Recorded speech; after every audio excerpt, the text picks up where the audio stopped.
Magandang araw mga kaibigan. Pag-usapan natin ngayon yung 26 billion budget ng AKAP na nakapaloob sa 2025 national budget.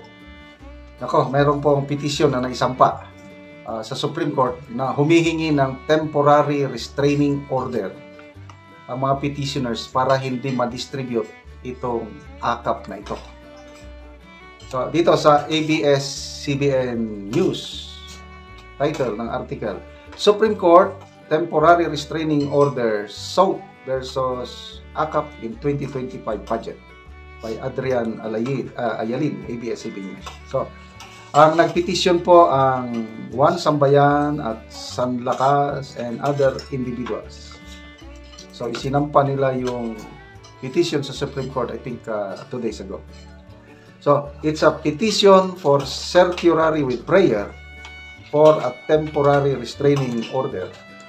Juan Sambayan stressed that in the distribution of the 26 billion AKAP funds, there was no prohibition against the intervention of congressmen and senators, paving the way for their participation in the program of the executive branch of the government. So, parang parang pork barrel lang labas eh. So, ang mga nagpetisyon po ay walang iba kundi sina former Supreme Court Senior Associate Justice Antonio Carpio, San Lakas Representative Marie Margaret Lopez, Advocates for National Interest, former Ombudsman Conchita Carpio Morales, Professor Cielo Magno, Dante Gatmaitan, and Maria Dominga Padilla. So, ang mga respondents sa petition na ito ay ang Senado, ang House of Representatives, ang Office of the Executive Secretary, Department of Budget and Management, Department of Finance, and Department of Public Works and Highways. Sa kabuuan, as a whole, the petitioner said that the 2025 GA has the budgets of a congressional pork barrel. Okay, ang mga petitioners, isinite nila yung Belgica versus Ochoa. Wherein, ito, decision na ito, Supreme Court decision. Supreme Court defined pork barrel as a kind of lump sum discretionary funds wherein legislators are able to control the fund utilization. I think this was the time of Aquino administration, Pinoy Aquino administration. Talagang declared unconstitutional yung pork barrel. So ngayon, unti-unting nakabalik. Iba lang pangalan, AKAP na. Okay, ito yung nakalagay sa petition. Respondents try to play down such participation by claiming that the endorsement or referrals of individual beneficiaries may still be overruled by officers of the executive branch on the basis of certain parameters. However, it is clear from Belgica, yung desisyon ng Belgica, that the participation of lawmakers being merely recommendatory does not alter its unconstitutional tenor. Kasi ang nangyayari, ang isang tao para hindi makatanggap ng ayuda AKAP pag hindi dumaan sa opisina ng mga mambabatas. Kaya ito yung nirereklamo ni Mayor Benji Magalong na sabi ng Baguio City Mayor na ginagamit ang 2025 budget para sa eleksyon. And as a result sa kanyang pagbubulgar nito, nakakatanggap na ng death threats ang butihing mayor ng Baguio City.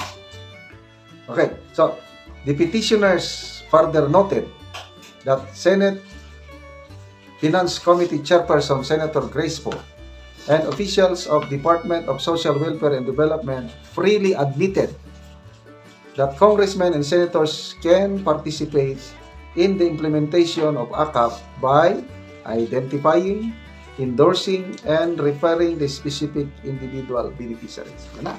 Inamin mismo ng Senado at ang DSWD na pwedeng makialam ang mga mambabatas. So, yun ang nirereklamo ng mga petitioners.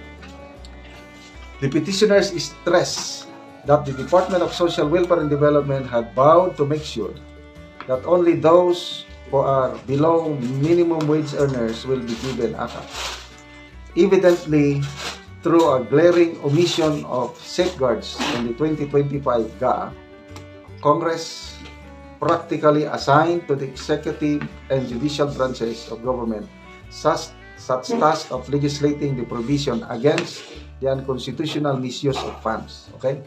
By seeking to introduce prohibitions that supposedly address the issue of the politicking of distribution of AKAP funds, the executive branch encroaches on the lawmaking power of Congress to fill in the gaps. Okay? So, I don't know kung may magagawa pa ba dito dahil malapit ng eleksyon eh.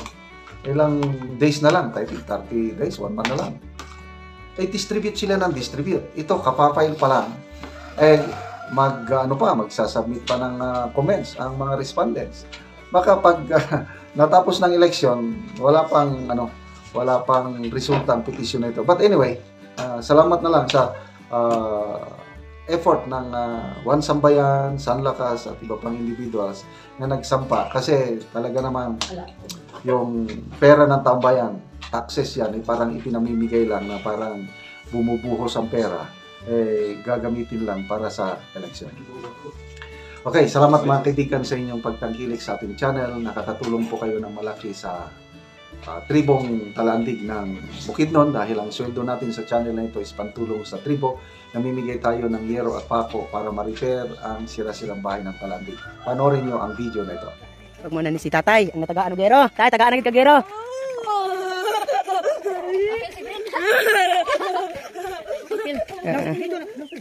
Pwede ito mag-interview.